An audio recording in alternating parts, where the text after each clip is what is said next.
The loaded Wednesday night schedule ends with us, and this is Cubfidential. I'm your producer, Denzel Snipes. We got a loaded show for you. We're gonna talk about the Cubs and my Astros series. You know, the Cubs of the Philly series, and we got this Cubs for you, Christopher Morel, who has been on a tear as of late. But before we get into all that, let's bring on he's the Brooklyn bad boy. He's turning to the Chicago Crusader. Let's bring on in host JB Ellis. What's going on? So, the final just started, just ended. Cubs win tonight, beat the Mets. Stroman had a great game. We'll talk about that more with Mr. Ubbs later. But let's get right to it. Let's get to a disappointing weekend down in Houston where it's humid and nasty and not nice.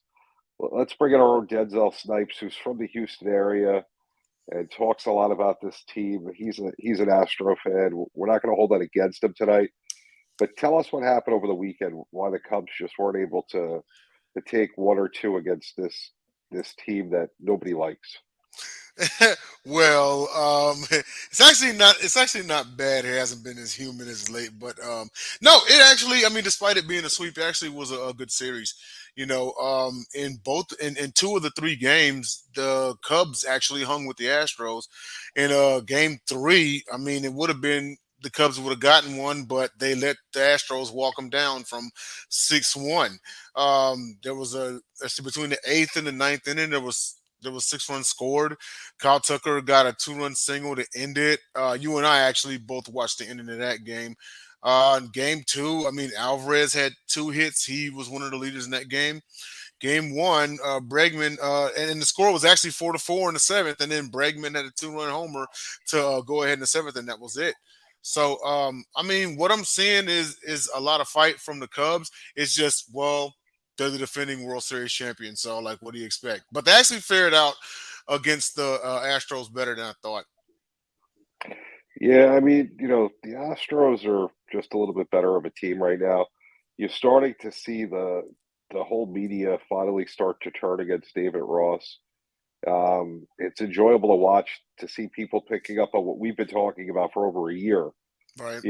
It'd be one thing if we weren't talking about it, and I think now at this point he's actually managing the team better than he did last year. And they're actually playing better and they're playing with some heart. So, I'm actually almost at the point where I want to back him a little bit more. Do I think he's the best manager out there? No, but is he doing as bad of a job as he did last year? Absolutely not. So, He uh, he isn't, but I can't help but think if the Cubs don't at least go 81-81 this year, that might be it. I mean, if they finish 500, they'll grant him one more year. But if he finishes below, I mean, he's out of here. It sucks to say, but sometimes the front office does listen to the media and the fan backlash. oh, without a Um, doubt. yeah, because at some point in time, the general manager's job is going to be on the line too. So if he sees that Ross not putting up enough results, I mean, I know and it's crazy because like as far as the players go, like everyone from that 2016 team is gone, right? So like as far as personnel, well, Ross is it.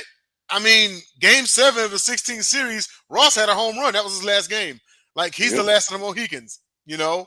Um, it's just crazy because we talk so much about how he's trying to take off of Joe Madden, but no one's really seeing it, you know? So No, listen, it's one thing to try and do something like somebody else, but when someone has 20 something years experience doing it and you're just starting to do it, you're not going to do it as well. It takes time to learn the tricks and, everything. Just because you have followed somebody for a little bit of time doesn't give you the ability to all of a sudden go out there um and do it. mhm. People, we couldn't go and get a Cubs fan come in here tomorrow and host the show and produce the show. They would do it, but it wouldn't be what we do. That doesn't mean that, in time they wouldn't get to where we are. How many shows have we done? We've done this like 40 times, plus our other shows. We have, I would say close to 500 shows apiece in us. True. So that's why we're able to do this. But if we took somebody off of Twitter and said, "Okay, here you're doing the show," they'll be able to get through the show, but would it be as good as what we're doing? No, they'll eventually get to it in time because they've Right. learned, but it takes time. You can't just go and do that. That's why, you want to go ahead and do things like Madden, you just can't, but we'll see in time what they do. I think Madden's it's, been there and done that for so long, and Ross has to remember that he was a player way longer than he was a manager. Now, yep, this proposes the question because we always said his downfall is just like bad, risky calls, right? yep. So, do you think that he would have done a better job had he played the conservative role for a few years? I think that, right now he's managing more conservative. The team's not winning as much as everyone would like, and people are upset with it. He's very consistent right now in what he's doing. He's not really doing anything as crazy as he was, and to me, the problem was when you have young guys, consistency is the key. So the last couple of years, they would have been in a better position had he been consistent prior. You know, so you could be consistent now, but it's going to take time to build that up. And I think that's what put him in the bad spot. And I just don't think he's the guy for the job, even though I think he's doing better this year than he's done. Yeah. Yeah. I mean, it's at least somewhat of an improvement. I know the Cubs, they're not where they want to be right now. They're not where people would expect them to be, but they have been competitive, and it's a small step. I mean, look at this series we just talked about. You know, they have been competitive, and I mean that's all you can ask for them because as long as you're competitive, the wins are going to come. You know, as long as you just show up to the fight, keep fighting. I know that sounds like an old Rocky cliche or whatever, but it literally is like it's what we teach little kids in little league balls, what we teach them in Pop Warners, what we teach them in college and high school and everything, But the Cubs being competitive, as long as they stay competitive, and we'll get to the certain guy for the this Cubs for you later on. But as long as they stay competitive, the wins are going to fall in place. No, I definitely agree. I think they have a nice core right now. I think just stay the course, manage them consistently. They have heart. They have good pitching. They got a nice lineup. These kids are coming up and performing. Bellinger's a little banged up. He's on the DL, which sucks, but they got guys to fill in the gaps here. Just, stay the course. Do what you got to do. You're going to do well. You know, Again, going to Houston and getting swept is not the worst thing in the world. Yes, you want to win one game. The goal is when you play a better team to win one game out of the series. And True. when you play a team that's not as good to win two games. Sweeps, they happen. They don't happen as often, but the goal is always to at least take one game. And always when you're playing a team that's worse, win the series. Go 2-1, or if it's a 4-game series, 3-1. Yeah. So that's the whole key to baseball is working on 81 and 81 and then somewhere finding 10 or 12 extra wins that you make the playoffs. So it's not a hard concept. You got to find a way to scrape out a game. And they had a game in Houston where they were up in the ninth inning and they blew it. Yep. As we were watching the game, what did I say to you? They're going to blow this game. Oh, You know, yeah. I knew it beforehand. I told you what was going to happen. Yeah, You because I know, remember it was like, oh shoot, it's like 6-3. Up, Cubs gonna yep, blow it. Up, there it is, 6-5. And I was just yep, like, yep. And you just saw it coming. It was just happening. And sometimes you can see it happening, and it's just the way it is. But, I can't blame Ross for that loss. It wasn't his fault. He's been managing consistently. I just think it's too late. In my mind, this team should be much further ahead than what it is, and that's based on last year's stuff. You know, but and what else did you take from the Houston series? um, that pretty much was it. I know, and the thing is whenever now I'll go, around the same metric as you did is whenever you are a superior team, theoretically, it just reinforces that, whenever an inferior team is competing with you, you have to find a way to win. Now, some people out there may say, like, oh, well, they had no business struggling against them or anything like that, But good teams find a way to win. It just is what it is. Like, not every single game is going to, on paper, the Astros should have dominated them, right? But the Cubs were Yep. competitive. That actually says more about the Cubs than it is about the Astros. The Astros found a way to win, and that's it. you know. But the Cubs to hang with the World Series champs, I mean, it's saying something. Again, stay competitive, stay in there, because a few of those times you're gonna eke out some wins that you shouldn't have. Exactly. That's exactly what I'm saying. Go with the win one game out of every 3 game set against the better team, and you're going to be in good shape. Yeah, I mean, You well, know. and one more example. Just earlier, they had a series. The Cubs did. They had a series at Los Angeles, the Dodgers. You know, Yes. and they took that series. And this is a team, the Dodgers, that are doing like 110 wins a season. You know, Right. #1 seed in the NL, if not the 2 seed for the last what, like 7 years. So to go out there and to give it to them was saying something. So yeah, they're going to be. I'm actually excited for the second half of the season. Might see the Cubs get red hot, but we'll see. It's going to be interesting, that's for sure. Well, Denzel, always a pleasure. Get off the screen, bring up Mr. Ubbs because we got some talking to do. Yes, sir. As always, Denzel Snipes, the great producer behind the scenes who makes Cubfidential unbelievable. Oh, yeah. So, Mr. Ubbs, welcome. Oh, yeah. And I see this Well, right here, 2 of 3 following the 10-1 blowout loss. So, of course they do. Of course they do. That's been. I'm just saying this. That has been Ross's. Remember when they won 20? You got to remember when they had the 20-run team early in the May last year, the 20-run game, and then they what was it? 3 out of 4 shutouts. Yep. I mean, he does this. He does this. I don't know what it is. There's just something about it. Oh, we've scored enough this week. Yeah. I mean, I don't know what's going on with, what was your opinion on the series with Philly? What did you see? Oh, that should have been happened? That should have been a 2 out of 3 at least. That should have been the biggest thing that ever happens. It's the same thing, but it's the same thing that's happened in the last couple of years.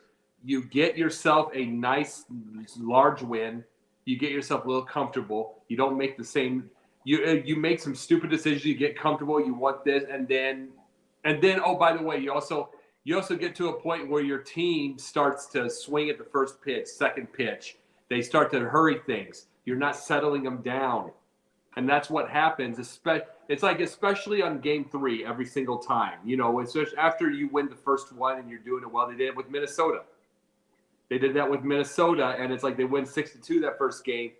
By game 2, they got blown out. Game 3, you see the same thing. I saw the game 3 with that. You see them swing at the first pitch, second pitch, first pitch, second pitch. They're rushing through everything. And it's like, and that's up to the manager. It's kind of the same what they all said about Dusty in 03. He should have come out there and slowed everything down. Whether I agree with it or not, that's definitely what they're not saying that. That's what Ross needs to do. He needs to settle them down a little bit. It's like, okay, you're already down 4-0, one at a time. Take, even if you get struck out on the side, but you don't need to swing at everything. So let's go. Let's talk about these last 2 games against the Mets. Cubs win last night 7-2. Morel hit another home run, homer in 5 straight games. He's on fire, and then the Mets lose again tonight. The Cubs beat them, so that's 2 in a row against the Mets. What'd you take out of the first 2 games of this set? Oh, remember what I said? They could easily lose that to the Phillies and then take the Mets from the Mets. So I got that one right this week. I got that one. I was saying that you could easily get that. So I was like, I caught that, but I love Morel. Absolutely love the guy. He's a fun player. Watching him play, it's just fun watching him. Well, he hasn't seen. That's what I fear with a guy like him. I wish there was 9 of him with all the enthusiasm, the hustle, everything he does. He personally, to me, and he does strike out. But here's the thing with me that I wish. It's like I wish. Because he hit like 370 and it's like a 392 on base percentage, which means he's not walking, which means he's not getting on any other way. And it's like, and that worries me because when you start struggling, the thing that you need is walks. The thing you need is just to get contact on the ball. And once he does start struggling, which everybody does, got to remember Dansby Swanson started at like 480. And now he's about 270.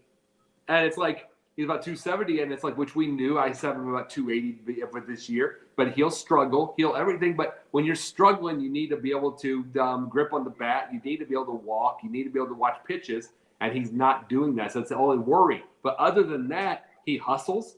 He loves the game. I wish there was 9 of him. But at the same time, though, it's like for instance, tonight they had him in the 7th spot, which was dumb. But is that because he strikes out other than the home runs? That's the question. Yeah. I mean, the lineup tonight was a little odd. I thought, Wisdom was out. I don't know what's going on with him. Bellinger's hurt.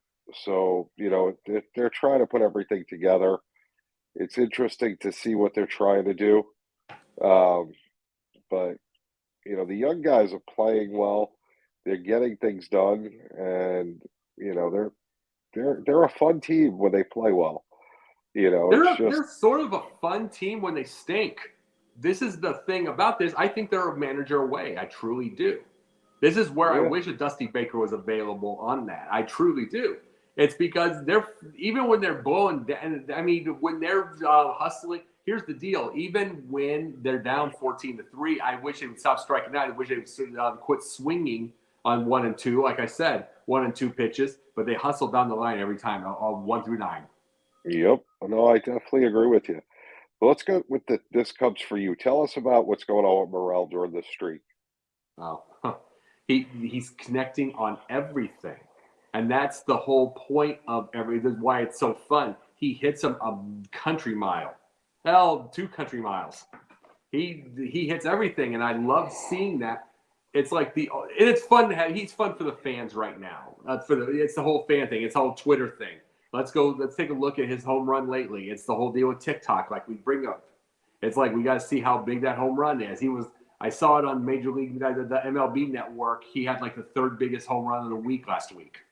Like 462 or something. He's a powerhouse. And the thing is, these powerhouses now aren't even that large that hit this kind of thing. So they're using almost science, but. That just the thing that worries me. I wish he had about a 440, 450 on base for that percentage for that batting average instead of 390. Because once he gets down to the 270, 280, he's going to be at 290 on base percentage again. Just because he does not walk, he doesn't do anything else. He doesn't grip the bat. He doesn't bunt. He doesn't do anything else. Right now, he's fun and he hustles, but he doesn't do a lot. Yeah, no, it's definitely interesting to see. He's a phenomenal young player. Hopefully the Cubs can keep him locked up for many years to come, and he continues to play the way he's playing it. He needs to get on base a little bit more. I definitely agree with you on that. But he's just solid. Mm-hmm. All right, so let's go into our hot Cub time machine. We're gonna go way back. I'm not that old.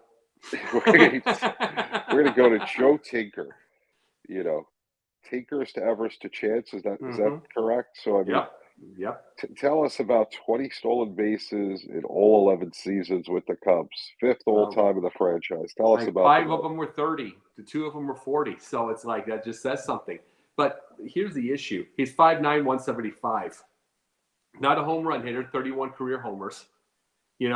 He's that type that had like 2 homers and 70 RBIs. Basically, Ozzie Smith of his day. But the biggest thing, I brought up the whole idea of role players, like in basketball, and you need them in baseball. This was not here's the deal. He was only a 262 career average, so he wasn't a wonderful hitter. He wasn't a pull ball hitter. I mean, everything like that. He didn't even have a ton of doubles. Which you got to remember, at the time, you would think there'd be more doubles and triples because there was always that 470-foot in center field. Right. You would think he'd be able to do that. But no, he wasn't doing that either. Guess what? He was stealing bases. He's probably the guy that bunted. He's probably that, everything. Very well, if it's Tinker that was a chance, he was an amazing fielder. So he had a place on the team. And that was the big deal. Without a doubt. And last but not least, before we get ready to wrap up tonight on Cubfidential, Cub or done, we're going to go out west. The Oakland A's are 10-40, on pace for 130 losses. Mm-hmm. What's your thought on that that horrible fire out in Oakland. They're quitting. They're going to Las Vegas. They're heading out. It's like the fans don't want them. There's no enthusiasm to play there. Oakland, when they leave, Oakland has lost all of their teams in the last 10 years, all of them, every single one. And Oakland has a high crime rate. Oakland is a garbage city, and it stinks for them. This is one of those things where I always bring up that if your team is if your city is in trouble, you need your sports. Detroit can come back.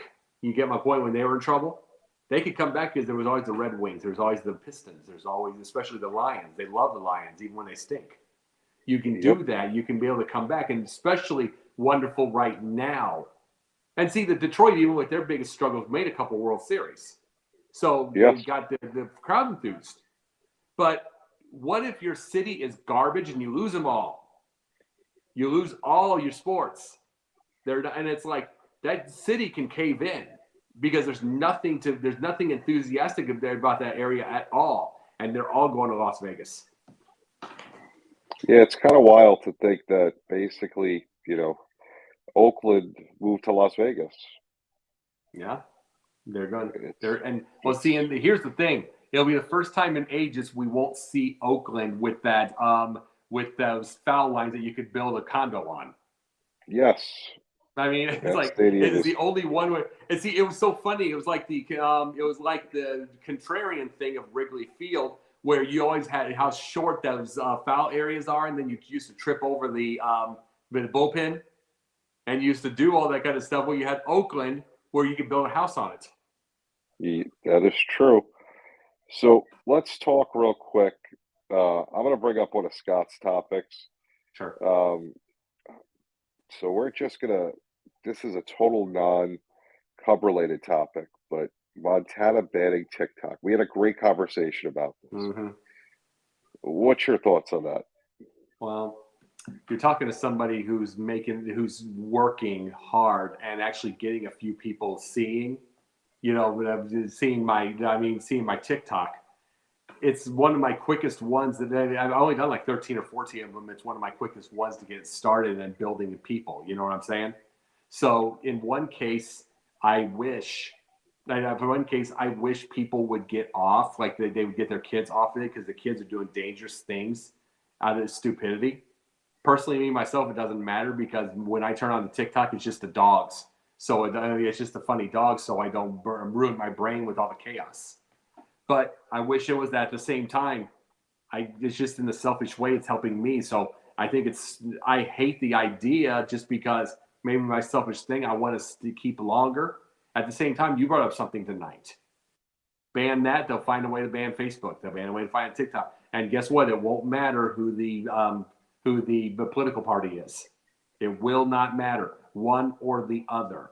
Because I've always said when it comes to people think that it's going to be a Democrat that makes weed. I think if it's not Biden, I think it's a Republican that makes weed in the 50 states, all federal. And it's like it just doesn't matter. To me, it's just scary to see. And I'm not a fan of banning things. I'm a personal believer if it's not your thing, as long as it's legal, just don't use it. I'm not saying that you shouldn't parent your children, and explain to them what's right and what's wrong. And if you allow your child to use it, teach them so that this way there's no issues. But I just thought that was a fascinating topic, and I wanted to hear your thoughts a little bit more on it. And real quickly, I think the biggest issue is that it's not that. I mean, we should let things lie and let people do what they do, and you saw that. You're correct, but I think it's the amount of stupid that gets loud.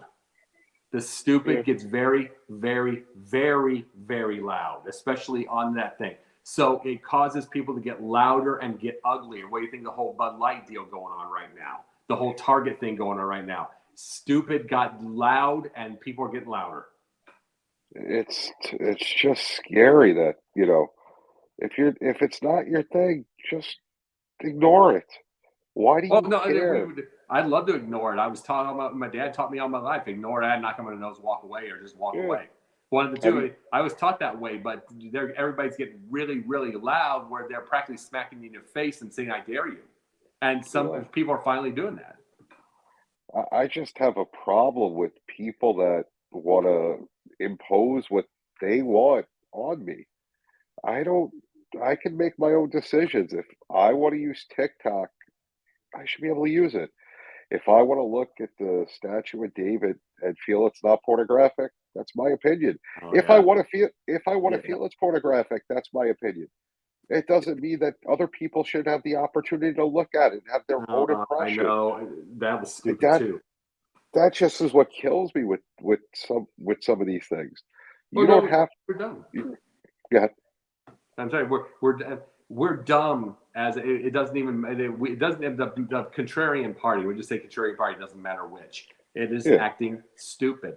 You had, by the yeah, way, you had. I'll give you another one who I think is a moron. I'm going to say it. Marjorie Taylor Greene.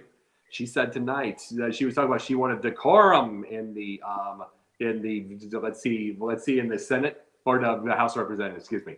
She wanted decorum. Yeah, those two are screaming during see, here's the thing. Those two are screaming during the State of the Union address, and then the Democrats are screaming at Trump. And they yeah. did their same thing. And it's like, where's the decorum ever been in the first place the last about 8 to 10 years? That's the whole issue, especially with society. I know we've gone totally off the rails here, Fine. but it's okay. I think if you go back 20, 30 years, people worked together. You were able to disagree and still learn from the person, and move on. I never was censored growing up. My parents said, would tell me this is right, this is wrong, this is a TV show, it's not real. You can't go and do this, or just because you see somebody act that way on TV doesn't mean you can do it. Yes, I was fortunate. I had both parents in the home, and they took time to talk to me and make sure I did what was right. But at the same time, just you can't just say, let's just stop. This is out. This is no good. And tell other people what to do. It's just horrible. Well, one of the things that happened, and now let me bring this part before we go. I know this. I brought up Bud Light earlier. Here's Yeah, one of the things that happened. It's the fact that I looked up who the CEO is. right. And he went to Harvard Law School, Harvard Business School, and Bucknell. He's just another Ivy League dude. And this is the Ivy League dudes over and over. This is what their issue is. They have this whole thought process in their head that the areas that I'm grow up with, like, the Quincy, Illinois, for instance, all those areas, they're flyover states. They're this, they're that. Oh my God, we don't care about Nebraska. Then you forget that those are farm areas, construction areas. Those are where the real money comes. See, the money in New York, LA, I'm just saying it, it's speculative money. Much as I love money, it's speculative money. And I mean, you're from New York, but you can understand what I mean. The Yeah, real money comes from Omaha, Nebraska. The real money comes from my towns and everything like that. Those are the farms. The real money comes from those worlds, the ones that go in a truck. If your truckers go out, I don't care about your speculative money. If those truckers stop, it's over. yep, That's real money. And then they constantly insult them by doing the whole Bud Light thing, by doing the whole thing and say, oh, they won't matter. We'll get more people. No. It's like, this is why you get a Trump. This is why you get a Marjorie Taylor Greene. This is why, because it is their revenge. And you've got to start using your head and start researching the world around you, not just your coasts. listen, there's so much we can talk about on this topic. We've Yeah. got off the rails enough. We're at the time. Where can people find you quickly? Because we're just about out of You time. bet. Sunday nights, Basket Bros. Monday nights, other than this week when I was on Inside the Pigskin, is Pundit Views. Tuesday nights, nothing. Wednesday nights is 3 shows: Pundits, Pundit, the Sports Exchange, and here at Cubfidential when we're not talking politics. Thursday nights, working on a way to get Yin and Yang back. Fridays, I'm on the bench. Usually, sometimes, just depending when they need it, I do Gauntlet here and there. Just what? And then also, I've got a I have got a TikTok, the Jake the Pundit 1. I've got Jake the Pundit on Twitter. I've got a Patreon, and I've got a Twitch, which I'm working on a show idea right now. So I keep moving. Just remember, though, if you're in Montana, don't go on TikTok. I might do it just because I'm a rebel. Drive to the county line or state line and make sure you don't go there to go on TikTok. I might just be a rebel and do that. And hey, the funny thing about it is I kind of vote with them, so it's the funny part. They might give me they might give me a little bit of a thumbs up. You know, I listen, to each their own. I just think censorship is bad under any circumstances, because once you start banning one thing, it will inevitably lead to something else being banned. So that, to me, is not something I ever want to see. If you're not into it, explain to your people why they shouldn't be into it. Yeah. And I'll explain to you why I think it's important, or I may just not even want to see it anyway.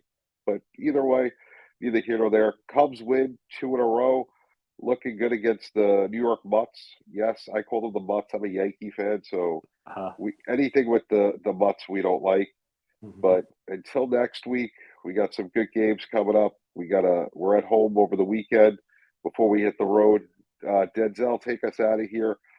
Don't forget Tuesday night, NFL Alumni Network, NFL Alumni Media, Sideline Sports, 8:30. Go to NFLalumni.com, NFLalumnimedia.com, and sign up so you can watch the show there. Don't forget, every Wednesday at 9, we got the South Florida Tribune Sports Exchange. And before that, the Pundit's Pundit with Jacob. Until next week, we'll see you then. Good night, guys.